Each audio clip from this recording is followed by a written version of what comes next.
Every night, at exactly the same time, someone knocked on her door, but when she opened it, no one was there. In a quiet village at the edge of the savannah, there lived a widow named Nola. Her house stood alone, just beyond the last row of huts, where the grass grew taller and the nights felt colder. Since her husband died, Nola lived in silence. No laughter, no visitors, only the sound of wind and distant crickets at night. Then one evening, it began. Knock, knock, knock. Nola froze. She looked at the door.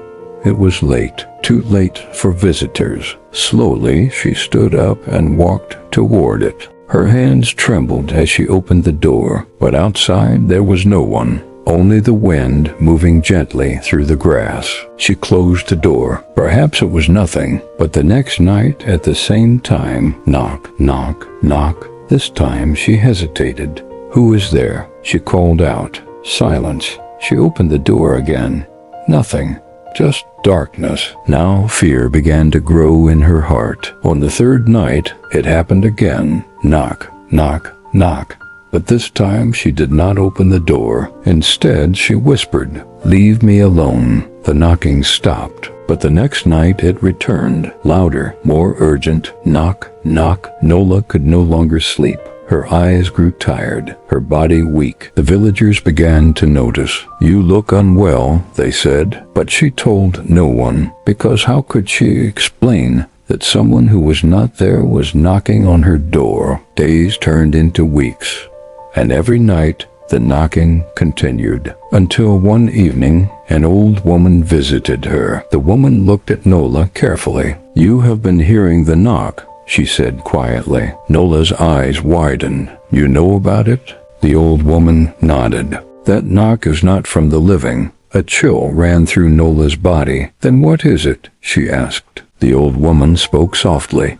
"Sometimes the past returns, not to harm, but because it was never laid to rest." Nola's heart began to race. That night, the knocking came again. But this time, Nola stood up, slowly, bravely.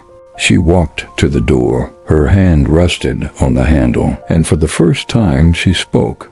"If you have come, then speak." The knocking stopped.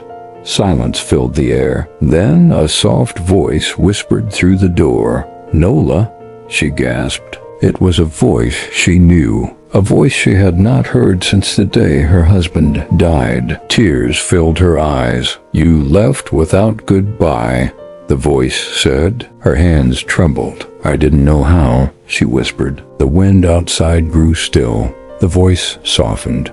"I came because you never let me go." Tears rolled down her face. For months she had held on to grief, silently, deeply. That night she opened the door, and though she saw no one, she spoke. "I release you," she said. "I will be all right." The wind passed gently through the doorway, warm this time, peaceful, and from that night on the knocking stopped, forever. The villagers later said Nola smiled again. She spoke more. She lived again. Because sometimes what haunts us is not what we see, but what we refuse to let go. And when we finally face it, the silence returns.